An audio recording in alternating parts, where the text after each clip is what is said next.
출애굽기서 다음 주에 일단 출애굽기서 강해를 종료해야만 합니다. 연말 연시가 있고 또 성탄절을 준비해야 하기 때문에 그렇습니다. 인생은 항해다라고 세네카가 말하기도 했습니다. 과연 인생은 항해인 것 같습니다. 그 항해를 하다 보면 사람들의 경험과 지식이 있는 전문가의 얘기에 귀를 많이 기울이고, 또 우리 인생은 나로 이렇게 사는 듯 하지만 실상은 보면 내가 결정하고 내가 선택하는 게 아니고 거의 다 누굽니까? 다른 사람들, 사람의 그 입에 마음에 따라서 움직이는 거죠. 내가 선택해놓고도 다른 사람 눈치를 보죠. 그게 우리 인생의 모습이고, 또 그것이 내 인생인데 내가 살아가면서도 뭐죠? 행복하지 못한 이유가 되기도 하죠. 우리들 일상도 마찬가지입니다. 성도가 한 주간 이렇게 언덕한 빠지면 다른 교회 갔나? 교단을 바꿨나? 이런 얘기들. 이처럼 다른 사람 얘기가 내게 상처가 되고 부담이 되고, 그래서 인생이 행복하지 못한, 그래서 항해다라는 표현이 있는 것 같습니다. 항해는 그렇습니다. 요즘은 나침반이 있고 또 해로가 잘 구비가 되어 있고, 요즘은 레이더도 잘 구비가 되어 있습니다. 그래서 우리가 배를 타더라도 저기 당도하는 일에 대해서 걱정이 없습니다. 수평선을 지나가고 창공을 나르면서도 이 정확한 지점에 도착하는 그런 신비를 경험하면서 삽니다. 그럼에도 불구하고 우리 인생의 항로에 있어서는 자기가 계획하고 생각했던 대로 되는 일은 거의 없다. 그래서 뜻대로 할 수도 없고, 때로는 희망이 사라지고 때로는 배신을 당하기도 합니다. 그래서 인생은 항해다, 그렇게 비유해서 말을 하기도 합니다. 그런데 이 일은 예외가 없습니다.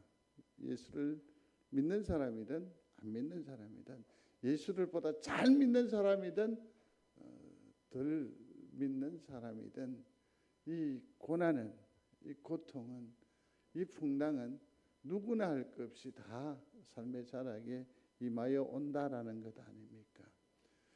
그러나 우리는 주님께서 요한복음 16장 33절에서 하신 말씀을 우리가 귀담아 새길 필요가 있습니다.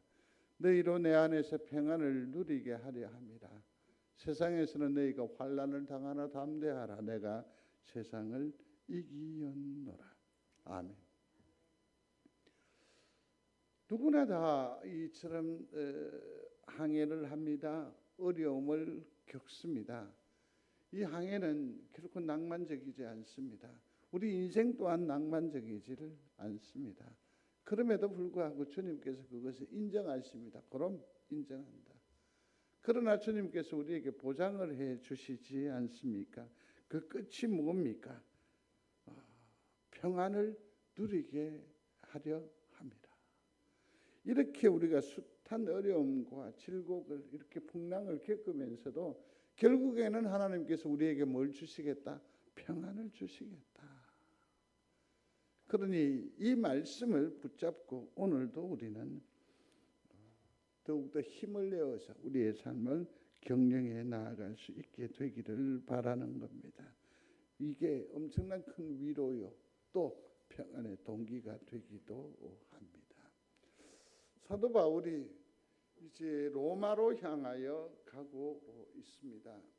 사도 바울은 다음 시간에 살피겠습니다. 어떤 학자는 4번에 걸친 전도의 여행이라 하고, 어떤 이는 3차례에 걸친 전도 여행이라고 합니다.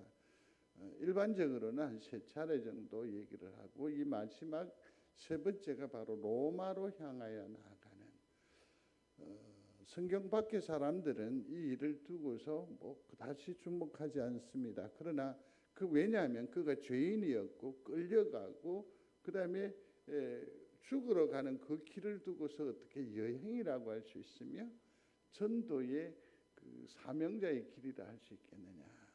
그러니 어차피 죽으러 가는 그 걸음에 대한 자기 미화다, 그렇게 표현하는 사람도 없잖아 있습니다. 그러나 사도 바울은 이제 로마로 들어감으로써 그 과정에서 그 향하는 그의 그 생각과 또 그 삶의 방향을 분명히 제시합니다. 그러므로 여행이 되는 거고 전도가 되는 거고 선교의 여정이 되는 겁니다. 1절 한번 보시겠습니까? 우리가 27장을 지금 읽고 있습니다. 다 같이 읽겠습니다. 우리가 배를 타고 이달리아로 가기로 작정되며 바울과 다른 제수 몇 사람을 아구스도 대의 백부장 율리오라는 사람에게 맡기니. 그러니까 그의 목적지는 이달리아입니다. 그죠? 그러니까 로마가 되는 거죠. 로마가 됩니다. 그런데 4절 한번 보시겠습니까? 또 읽습니다. 또 거기서 우리가 떠나가다가 맞바람을 피하여 구부로 해안을 의지하고 항해하여. 아멘. 방향은 분명한데 그 여정이 참 녹록지 않습니다. 맞바람이 막 불어온다라고 하지 않습니까? 또 7절로 한번 넘어가 보십니다. 배가 들이가 여러 날 만에 간신히 니도 맞은편 이르러 풍세가 더 허락하지 아니하므로 살모네 앞을 지나 그레데 해안을 바람막이로 항해하여. 아멘. 항해는 점점 더디어지고 똑바로 가면 좋을 텐데 바로 가지 못하고 계속 해안선을 따라서 돌고 있다라는 겁니다. 이 바람 속 파도를 맞게 되면 굉장한 어려움이 있게 되거든요. 울릉도를 가면 2시간 한 반이면 일반적으로 당도하는데 그것을 제가 5시 반을 타고 항해를 해봤거든요. 빤히 보이는데도 이게 앞으로 나아가지 못하더라고요. 특별히 고대의 항해술에 한계가 있을 것인데 그들의 항해는 이처럼 굉장히 난항을 겪고 있음을 보게 됩니다. 거기에 더욱더 난감한 일이 있습니다. 9절입니다. 같이 읽습니다. 여러 날이 걸려 금식하는 절기가 이미 지났으므로 항해하기가 위태한지라 바울이 그들을 권하여. 아멘. 소위 말해서 라마단 기간이겠죠. 그들이 금식하는 절기가 있었는데 여기 출항 전에 기간이 되었으니까 모두가 다 굶었습니다. 금식을 했습니다. 체력이 바닥이 난 그런 상태입니다. 그런데 이 거친 항해를 감당한다는 것은 바울에게 있어서도 큰 근심이 되어서 이것을 좀 뒤로 미루기를 권하기도 했습니다마는 그들은 순풍에 돛을 달아야 된다 하고 이제 이 항해는 앞으로 나아가게 됩니다. 그러나 14절 한번 보시겠습니다. 또 읽습니다. 얼마 안 되어 섬 가운데로부터 유라굴로라고 하는 광풍이 크게 일어나니. 얼마 안 되어서 그들은 순풍을 타고 출발을 했지만 얼마 안 되어서 유라굴로라고 하는 광풍이 크게 일어났다라고 했습니다. 급기야는 어떻게 됩니까? 20절입니다. 같이 한번 읽어봅니다. 여러 날 동안 해도 별도 보이지 아니하고 큰 풍랑이 그대로 있음에 구원의 여망마저 없어졌더라. 아멘. 살 가망이 없다라는 얘기입니다. 살 가망이 없다라는 겁니다. 우리의 선택과 우리의 결정에 의해서 이 항해가 시작이 되었지만 결국은 어떻게 됩니까? 죽을 지경에 처하게 되어졌다. 구원의 여망이 다 없어졌더라. 그렇게 말하고 있습니다. 이 항해는 그야말로 큰 어려움의 시작이었습니다. 이 배에는 276명의 다른 사람들도 함께하고 있습니다. 그런데 우리는 여기서 놀라운 것을 발견하게 됩니다. 유독 한 사람만이 흔들리지 않습니다. 두려워하지 않습니다. 당황하지 않습니다. 죽음을 말하지 않습니다. 실패를 얘기하지 않습니다. 이 사람은 하늘을 보고 있습니다. 이 사람의 귀는 열려 있습니다. 이 사람은 이 난리법 섞인 이 통에도 예배합니다. 그는요 276명의 사람을 보듬고 있습니다. 한 사람만이 참 대단하고 부럽지요. 그 심령은 흔들림이 없어 매우 평안합니다. 사랑하는 성도 여러분, 하나님의 은혜가 늘 우리 성도들 중에 함께 하시기를 바랍니다. 책임져야 할 새끼들을 위해서 하나님의 평안의 장중에 붙잡힌 바 되시기를 바랍니다. 우리의 가정과 가문을 위해서라도 여러분만큼은 하나님의 장중에 있게 되기를 거듭 축복합니다. 감당하는 겁니다. 일전에 한번 이런 예를 말씀을 드린 적이 있습니다. 좀 전에 울릉도를 얘기를 했는데 이게 5시간 반 동안 이게 속파도에 휘둘리니까 감당하기 어려운 것이 됩니다. 모든 사람들이 다 사라져 버렸습니다. 우리를 안내하던 가이드도 온데간데 없이 다 사라져 버렸습니다. 오바이드 합니다. 그냥 흔들리니까 그냥 다 무너져 내려앉았습니다. 그런데 세 사람만이 멀쩡했다라는 것 아닙니까? 담임 목사님, 고인이 되셨습니다. 지난 주일에 소천하셨는데 연 목사님, 그리고 안현정 전도사님, 황 전도사만이 멀쩡했습니다. 독하다 그럽디다. 책임입니다. 멀미할 겨를도 없었습니다. 책임입니다. 이 책임은 영혼을 책임지는 이것이 얼마나 중요하냐면 이것이 나중에 사명으로 무장이 되어지고 심중에 새겨지면 웬만한 불편은 불편이 아니에요. 짜증이 아니에요. 어쨌든 보듬어야 되니까, 어쨌든 지켜야 하니까, 어쨌든 붙들어야 하니까. 폭풍우 속에 평안을 소유한 그 한 사람이 성도가 되시기를 충심으로 소원합니다. 책임지는 사람.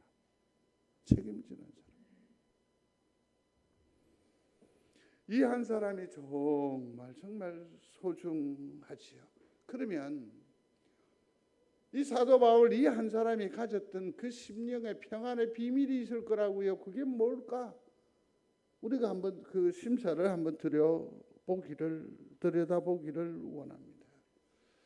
첫 번째로는 주님의 음성을 들어야 합니다. 한번 같이 읽습니다. 주님의 음성을 들어야 합니다. 이 사람의 이 담대함과 확고함과 태연함은 그 풍랑 가운데에서도 하나님의 음성을 듣고 있었기 때문에 가능하다라고 생각을 합니다. 그는요, 창조주 하나님, 바다와 파도를 다스리시는 살아계신 하나님께 시선이 고정되어져 있었다라는 것 아닙니까? 세상의 아우성이거나 세상의 불합리하거나 세상의 불평이거나 세상의 불안의 소리에 귀 기울이지 아니합니다. 그는 하나님의 말씀에 귀를 열어두고 있습니다. 23절로 넘어가서 한번 읽어보겠습니다. 내가 속한 바 곧 내가 섬기는 하나님의 사자가 어젯밤에 내 곁에 서서 말하되 아멘. 어젯밤에 주의 음성이 내게 있었습니까? 어젯밤에 주님을 보았습니까? 그러나 이 사람은 봅니다. 왠지 아십니까? 늘 기대하고 있었고 늘 사모했고 늘 귀와 시선을 그곳에 두었기 때문에 어젯밤에 주님이 우리의 베갯잎을 스쳐 가신 것 아십니까? 함께 하셨습니다. 우리를 토닥거려 주셨습니다. 근데 우리는 알지 못했습니다. 우리는 듣지 못했습니다. 보지 못했습니다. 주의 음성을 듣는 깨어있는 영성의 사람이 되시기를 충심으로 소원합니다. 뭐라고 말하든가 주님이 이렇게 말씀하십니다. 내가 속한 바 곧 내가 섬기는 하나님의 사자가 어젯밤에 내 곁에 서서 말하되, 이제 바울이 그때 이게 생명줄이죠. 그래서 부여잡습니다. 그랬더니 주님이 뭐라고 하느냐면 너 살아있구나. 이 말은 또 다르게 너 살아내어야지. 그죠? 또 뭐라고? 그래, 나 지금 여기 있어. 누구와 함께 있다고? 너와 함께 있다. 이런 생생한 하나님의 음성을 들으실 수 있게 되기를 바랍니다. 구체적인 내용은 뭐라고 말씀하십니까? 그러니 주의 음성을 들을 수 있다는 것은 위기가 아니라 모험이 되죠. 모험이 되죠. 성도 여러분, 주님이 주의 음성을 듣는 여러분들이 되시기를 충심으로 소원합니다. 두 번째는 사명을 발견하는 겁니다. 내가 지금 여기에 있는 이유를 알아야 된다고요. 나는 무엇을 위해서 지금 참아야 하고 견뎌야 하고 버텨야 하고, 그래 입에 그 음식을 넘기는지를 알아야 한다고요. 내가 기필코 살아내어야 하는 이유가 있어야 된다고요. 이게 없으면 교회도 마찬가지입니다. 내가 여기 송정제일교회에 있다는 것은 무엇을 의미하는 것일까? 하나님의 무슨 뜻이실까? 그래서 내가 교회와 하나님의 영광을 위해서 어떻게 살아야 하는가? 나는 기필코 여기에서 버텨야 하는가 하는 분명한 이런 자아의식이 없으면 교회도 쉽게 떠나요. 생각해 보세요. 송정제일에 둘러 서쳐간 분들이 얼마나 많은지요. 여러분들이 생각해도 지금 이 단을 채우고도 넘치고 넘칠 겁니다. 이 사명이 없으면 안 돼요. 이 사명이 없으면 오는 사람들마다 문제들마다 그냥 쳐버려요. 넘어지게 해요. 우리는 절대로 그런 의도를 가지고 있지 않아요. 그런데 왜 그런 실수를 할까? 사명이 없기 때문에. 제일 위험한 게 뭡니까? 내 생각에는 아니요. 우리는 하나님의 말씀이 주장하는 그런 영적인 사람이고 영적인 삶을 살아내야 돼요. 인생에 있어 사명이 있는 사람은요, 버텨냅니다. 그래서 이 사명이 뭔지를 발견해야 돼요. 나는 내 존재 이유가 다 할 때까지, 나의 사명이 다 할 때까지 나는 결코 죽지 않는다. 리빙스턴이 그렇게 말했어요. 그러니까 분명한 목적이 있으면 아무리 힘들고 어려워도 이길 수 있다 없다? 버틸 수 있다라는 거죠. 살아낼 수 있다라는 거죠.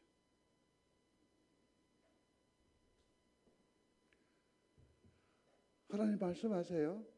네가 가이사 앞에 서야 하겠고.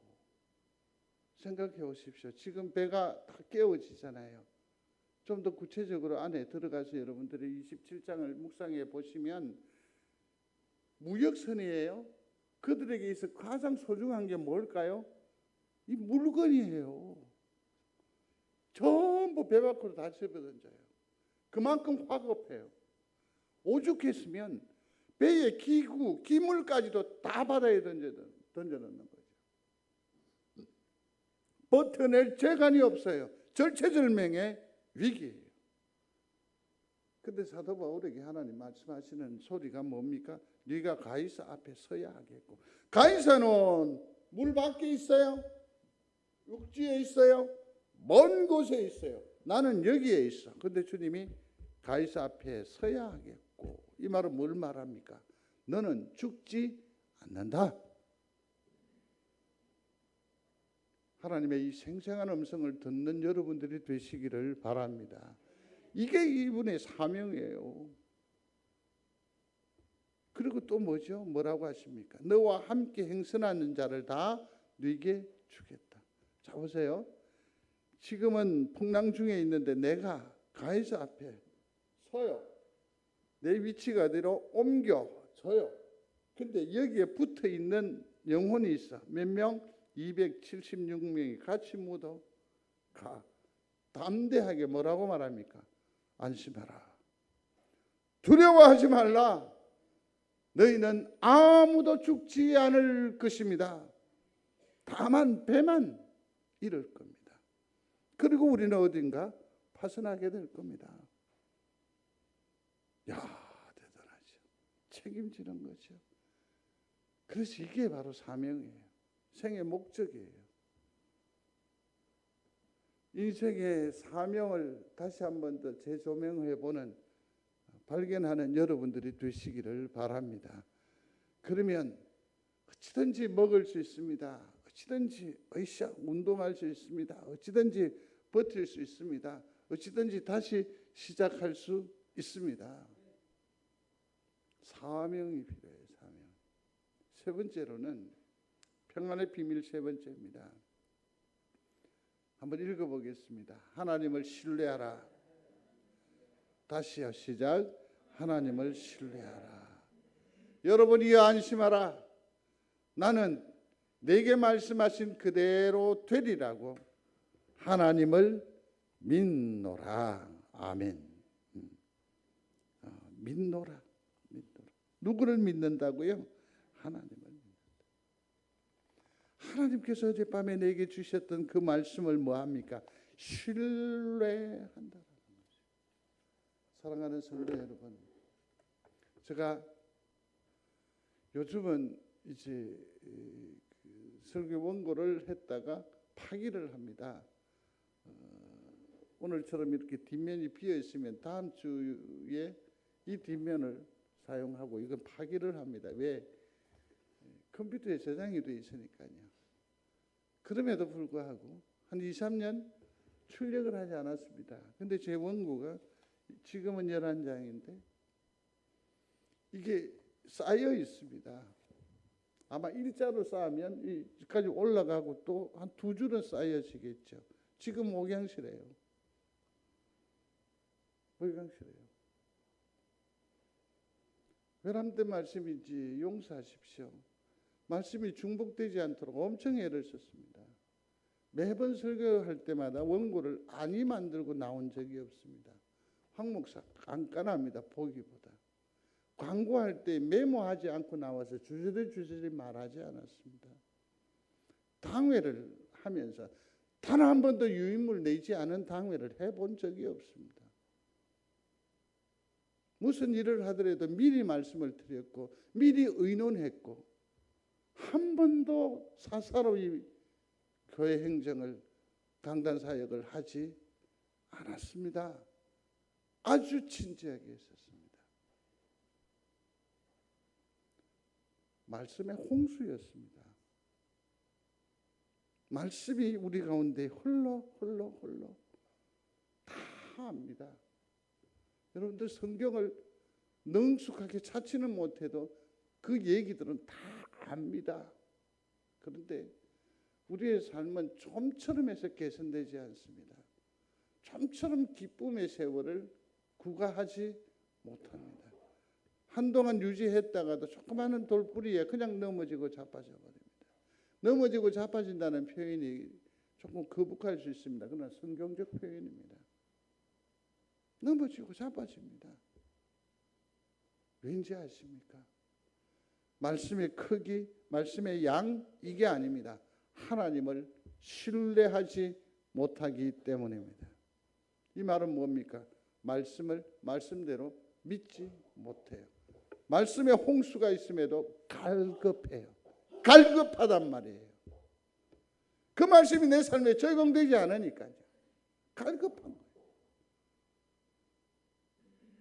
한 주간 내내 말씀에 집중해서 나왔는데 어떤 이가 그런 얘기를 해요. 목사님 갈급합니다. 정말 낙심스러워요. 물론 하나님께서 더 집중하게 하시는 은혜를 주시지만 사랑하는 성도 여러분, 하나님을 믿는 여러분들이 되시기를 바랍니다.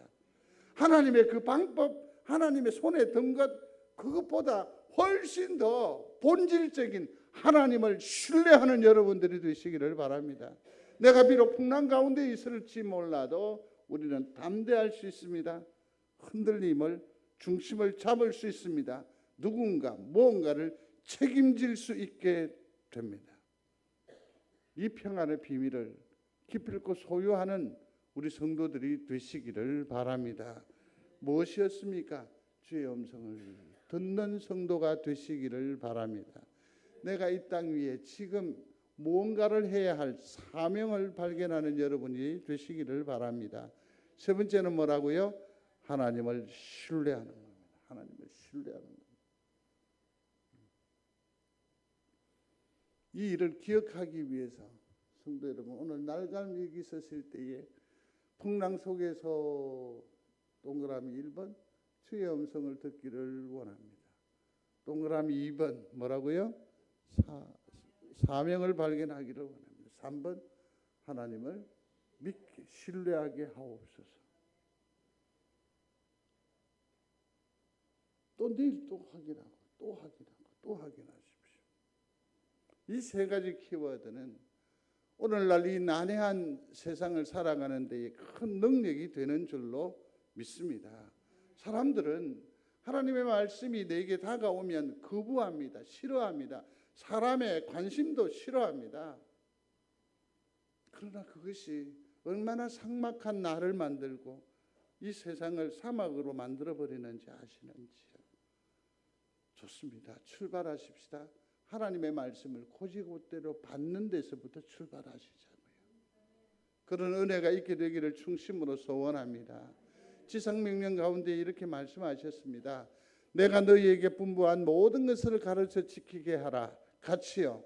볼지어다 내가 세상 끝날까지 너희와 항상 함께 있으리라. 아멘. 말을 바꾸세요. 적용해서 읽겠습니다.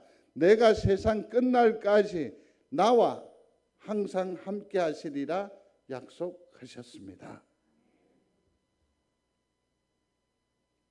이게 진짜 살아있는 믿음 아닌가요? 살아있는 믿음이죠.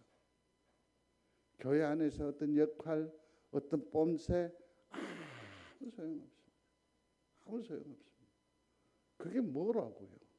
그게 뭐라고요?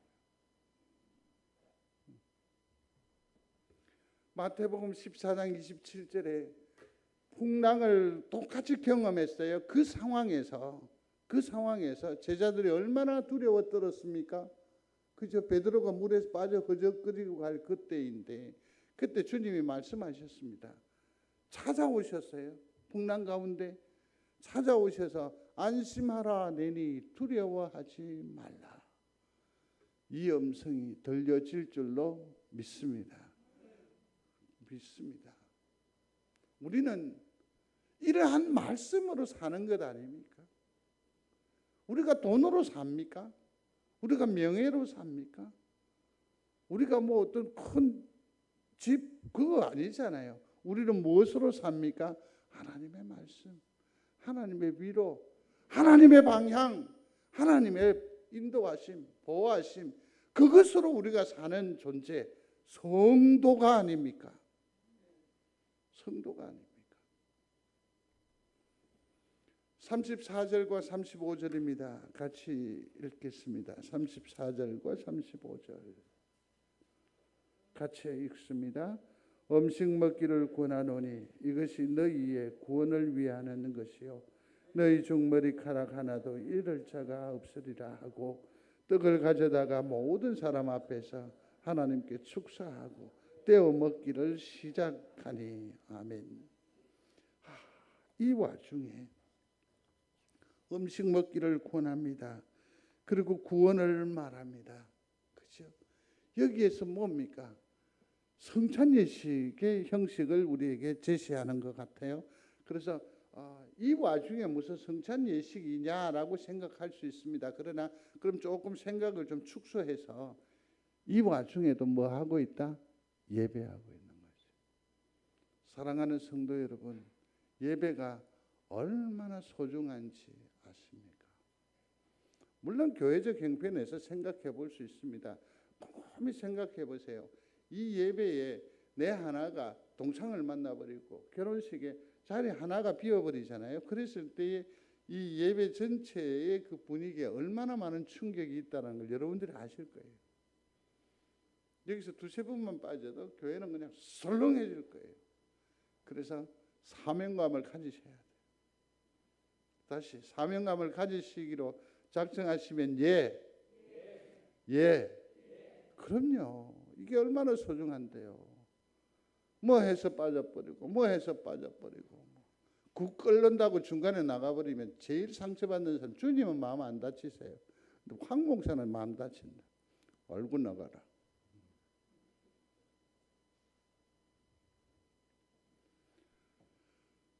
이 얘기입니다.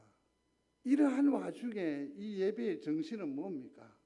아직까지 내 생명이 부지되어져 있다고, 하나님께서 나를 건너가게 해 주실 줄로 믿는 믿음이니까 이 예배의 컨셉 주제는 뭡니까? 하나님 감사합니다. 하나님 감사합니다.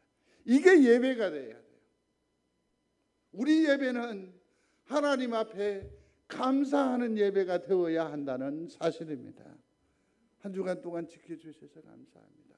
또 내일을 허락하실 줄로 믿고 감사합니다. 감사. 그러므로 성도 여러분, 하나님을 사랑하는 자 곧 그 뜻대로 부르심을 입은 자들에게는 모든 것이 합력하여 선을 이루느니라 그랬습니다. 그러니 이 모든 풍랑 속에서 꼭 말씀으로 이 상황을 바라보십시오. 해석하십시오. 확인하십시오. 그러고 나서는 예배를 통해서 고백하면 됩니다. 뭐라고요? 감사합니다. 뭐라고요? 감사합니다. 감사합니다. 이 은혜가 우리 송정제일교회를 이끌어 나가게 되기를 바랍니다. 우리 삶이 풍랑입니까? 그래서 고통스럽습니까? 좌절하십니까? 낙심하십니까? 그러나 이 말을 앞에 한번 넣어 보십시오. 왜 고통스러워하십니까? 왜 좌절하십니까? 왜 낙심하십니까? 이렇게 문제를 다시 한 번 더 좀 더 심층 깊게 생각해 보신 적이 없으신지요? 하나님을 신뢰하시기를 바랍니다. 사명을 새롭게 하시기 바랍니다. 주의 음성을 들으시기 바랍니다. 다가오시는 하나님, 우리에게 말씀하십니다. 안심하라 내니. 이 하나님을 풍랑 속에서라도 만나는 은혜가 있게 되기를 중심으로 소원합니다. 다가오셔서 우리에게 말씀하시잖아요. 두려워하지 말라. 함께 하시는 하나님을 만났습니다. 내가 세상 끝날까지 너희와 항상 함께 있으리라. 믿습니까? 그렇습니다. 들을 귀가 있는 자는 들을지어다 라고 했습니다. 이 험난한 시국에 주의 음성을 기필코 듣게 되기를 바라고, 우리가 왜 이렇게 혼돈스럽습니까? 우리 속에 사명이 사망되었기 때문이 아닙니까? 그래서 사명을 다시 한 번 더 재발견하시기를 바랍니다. 왜 우리가 외롭습니까? 왜 이렇게 쓸쓸합니까? 도움을 청할 기도의 줄이 사실 끊어졌죠. 바울과 실라가 기도와 찬양으로 기적을 불렀습니다. 그 기적은 아니더라도 최소한 하나님의 도움과 하나님의 그 체온을 우리가 회복하기를 원하십니까? 기도의 줄을 다시 이어가시기를 바랍니다. 말씀을 맺습니다. 오늘 풍랑 가운데서 주님이 바울 곁에 서셔서 나타나셔서 말씀하십니다. 지금 여기 나 있다고. 믿는 여러분들이 되시기를 바랍니다. 그러므로 우리는 주의 음성을 들어야 살 수 있다는 결론에 이르게 됩니다. 왜 살아야 하는 이유를 알게 될 때 우리는 버틸 수 있다라는 게 됩니다. 하나님을 의뢰, 신뢰, 하나님을 온전히 믿는 믿음이 이 어려운 인생길에 우리에게 있어 활력이 되고 목적이 되고 능력이 되고 기쁨이 되는 줄로 믿습니다. 그렇습니다. 기도하실 때에 주여 내게 주어진 인생의 남은 날들을 감사와 기쁨과 찬양으로 살아가게 도와주시옵소서. 기도하시면서 끝까지 주님의 그 안정한 그 보고까지 기필코 이르게 되는 은혜가 있게 되기를 주의 이름으로 축복합니다. 주님, 내게 주어진 인생의 남은 날들을 감사와 기쁨과 찬양으로 살아갈 수 있도록 도와주시옵소서. 예수님 이름으로 기도드리옵나이다. 아멘.